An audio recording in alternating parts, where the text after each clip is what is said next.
What's happening? So it's your boy ChanceJolivette, aka Smooth, back with another video, man. So today we talking about Power. Power Book 2 Ghost, Season 2, Episode 9, A Fair Fight. So the description of this episode is, Tariq's fate lies in the hands of Tate. Monet's choices feel out of her control. She must rely on Mecca to help salvage the pieces of her family. Mecca plays his hand to put Monet right where he wants her. Yo, we leading up to episode 8, we knew there was going to be a big death and stuff, so it's like, oh, episode 8. So it's like, so you think it's going to go down to episode 9, like it's going to be a chill episode, it's going to set up the season finale or whatever. Nah. Episode 9 went, it keeps going up. I know a lot of people, some people issues with Power, especially with Power Ghost, is the unrealism of it. Like, it's very soap opera-ish or something, because there's a lot going on. And at certain points in the series, especially like the old one, like towards the end of it, like, it became a little unbearable. This wasn't kind of at a certain point, but like, I've just grown to accept it. And now I'm just, they got me. They got me wrapped around their finger. Because it's a lot of unbelievable shit that's happening every week. But I'm looking like, oh my God. So, let's get into this episode right here. Is there any such thing as a fair fight? So that was supposed to be the talk of the classroom. You know, every episode they have a classroom discussion or whatever. So Tate is writing that on the chalkboard. Tariq walks in the classroom. It gets dark and everything. It turns out Tate talking to him is ghost of all his past. Everybody that has gotten killed because of his family, because of him. Like, so you see a lot of old characters. They show everybody except for Ghost. That's the only person that doesn't show up, but he shows up like on a telephone call or whatever, like Omari Hardwick. He's not thinking about Power right now, so he like, nah, I'm not gonna be on camera. Like, I'm good. I'm done with the Power universe. But it's a good little moment on the show, man, just to show his conscience and everything that has happened to him. Like, you see a lot of old people, old characters like Lala, 50, the detective, the cop, that you see Raina. Like, you see a lot, it's like, man. So, Tate talking to his brother, and he gets information there might be another witness. A witness that's seen, but her story kept changing up. And so, the story is accurate, that there were 2 suspects. And he like, you think I should pursue this? And Tate like, nah, brother. But the whole time, like, he had on his mind, like, that was a little trump card he was gonna play if he had the chance to. So, it was a little brotherly betrayal, but it might have worked out for Tariq. But we're gonna get to that later on. Monet trying to talk to Zeke. She keep calling him and stuff. He don't want to talk to her. She chilling with Mecca or something. Mecca phone rings. And it's Zeke. So Zeke doesn't want to talk to Monet, but he reaches out to Mecca. Tate still trying to get the evidence from Tariq and stuff. You like, I'm going to be the next witness or whatever. I can bury you. I can bury you. But if you don't give me this information. Because all you've been doing is just been hearsay, been talk.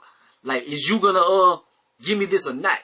So he needs that picture to blackmail homeboy. Mecca done made Cain his bitch. Like, he like, you gonna live to the house and you gonna watch it and do this. You're gonna basically be the chef, be the new chef. Like, Cain, he owns my whole shit.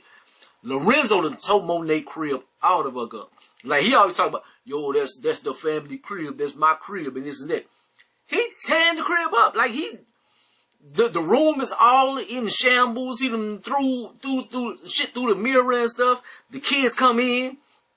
Yo, y'all gonna get my drugs? He finds out that they stole the drugs, and so the plug doesn't want to deal with him because the stash has gotten stolen or whatever. They did that last episode. They did a whole big thing or whatever. Y'all gotta steal it back. So they come up with a big master plan. Tariq ends up giving Tate the picture.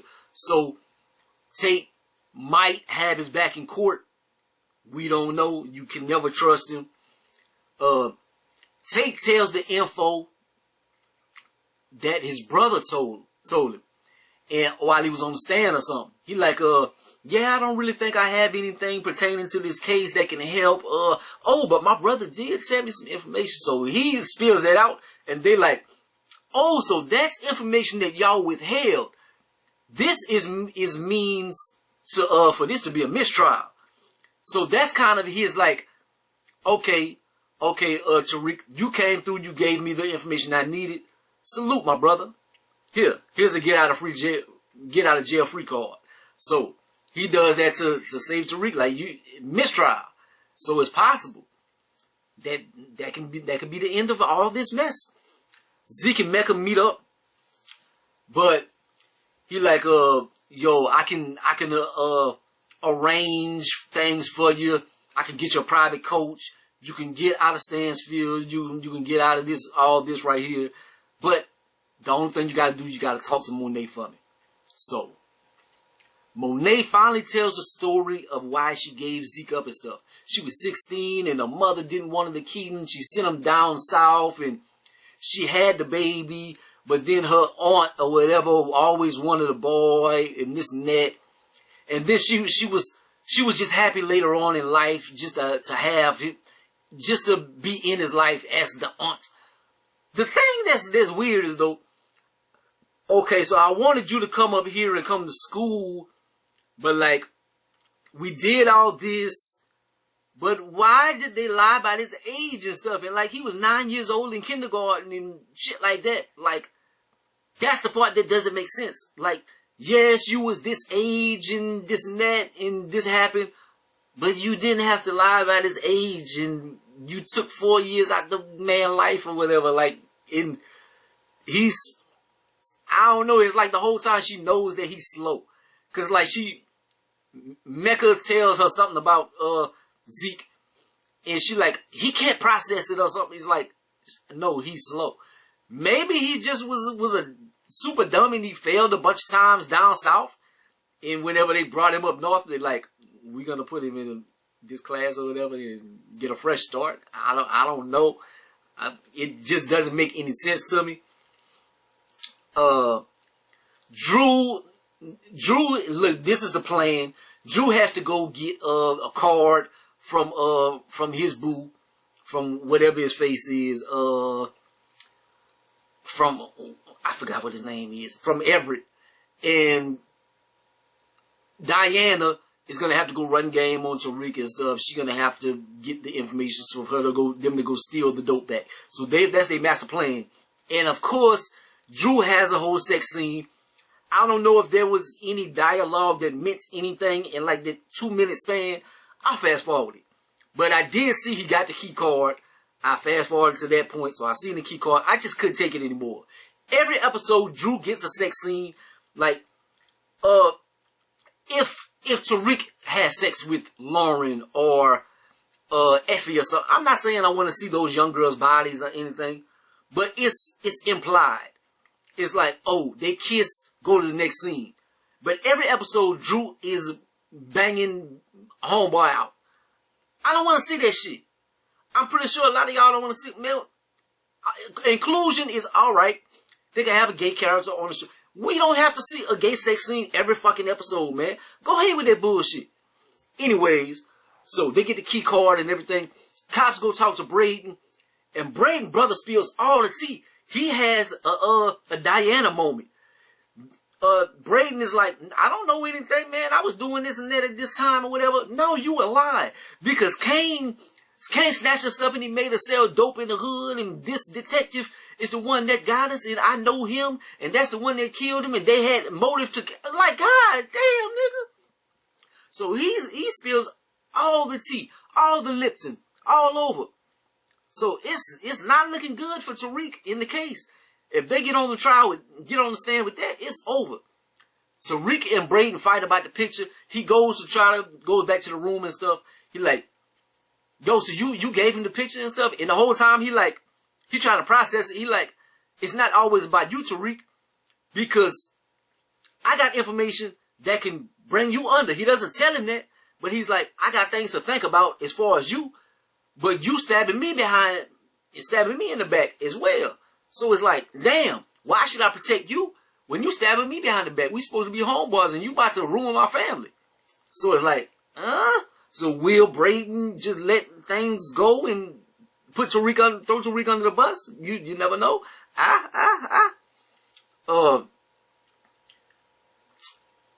Diana, she goes cries crocodile tears to Tariq, and she telling all the family business. Oh, do you have a water and stuff? She tries to get in the room to herself. Tariq fucks around, leaves his phone. She gets the QR code. Okay, how did she open the phone or something? Like everybody's phone like locks up and stuff. Like how did she unlock the phone and get into it to get to the QR code and whatever? That don't make too much sense. But she got into his phone and she got the QR code, ran game all on him and shit. Like that's that bull. That's that bull-ish right there. But they do get the work. They get the work back. Poppy is going to be happy. Zeke holds a press conference. I'm going to leave school and the negative influences of my family and this and that. Everybody's phone start blowing up. So, Zeke, what is about this age thing? And the Sacramento Kings not about to draft you. The draft is over for you, buddy. So then his NBA dreams look like they are gone. Lauren talks to Zeke. Look like she needs to run. Because she talks to him and I didn't tell. And it was supposed to be about Braden and this and that. And some dude, Lorenzo, came. And he's like, hold on, so Braden and Kane, yo, you gotta run. If Kane finds this out, he will kill you. So he trying to look out for Lorenzo. Blew up Zeke shit. I guess he the one, he knew about this information at the dinner table or whatever. But he's mad at, because that was Mary J, that was Monet, her escape route to get out the game. He like, oh no, nah, that's not happening. I'ma leak your shit. Nigga, you 23 years old. You not going to the NBA. So he sabotaged that. He did that bullshit. Then Mecca and all of them, Mecca, Monet, Zeke, they met up at the basketball court. They did a drive-by on him. So Lorenzo tried to kill him as well. So it's some bullshit. Tariq tells Effie about Lauren. Like, all she wanted was straight A's and a good boyfriend and stuff. And my bullshit got her drug into this. And Effie is like, let that bitch die. Like, this bitch is snitching, all this. Like, cause she likes Tariq and she kind of like Monet and Carrie. She wants her out of the way. And then it's fucked up because Tariq confided in Effie. Turns out, it looks like Effie been working. We always expected that she was kind of working for somebody behind the scenes. We thought it might have been Mecca. Looked like she might have been working for Kane in the background or something. Because she meets up with Kane and she tells Kane about this information about Lauren and the wire and all this. Then Kane goes meets up with Braden. He like, you gonna have to do something about this. Either you gonna kill her or I'm gonna kill you. So it's fucked all the way up. DA gives Braden an out. So Braden doesn't have to kill Lauren technically because they like, if you give Kane up, look, you give him up and we'll let everything go away or whatever, blase. I got some information too as far as like the trailer. I want to talk about that after I finish all this. So he can give Kane up, then he doesn't have to kill Lauren, and a lot of things are gonna go away. It's gonna cover all of their asses. But will he do it? Will he snitch? Or is he too real for that? Tariq checks on Yaz. That shit is so sad, dog. That's sad as hell. He goes, he sees she at the table, look like they're having a birthday party for her or something, man. She's looking so sad, man. And Tariq can't do nothing about it. It's like, damn, maybe she better off, but it don't look like she better off because she not happy, man. Monet asked Mecca to kill Lorenzo, but he like, how about we just fly away and stuff? So Braden vents to Effie. Another one vents to Effie. And Effie is undercover and shit. And Effie is like, you know what you gotta do. You came into this game or whatever. And then him, if I investing into her, confiding into her, that's some information that can potentially get him killed as well. If she like behind the scenes working for Kane. So it's like, Mecca says he knows Kane took his shit. He's like, I know you took my stuff, but you stupid motherfucker, you took my bag. And you better find my bag and stuff. He got a tracking device on the bag. So he called, he like, I'm going to get my bag and your ass going to stay in here. Kane calls Monet, he like, look, I'm about to die. This nigga about to kill me and stuff.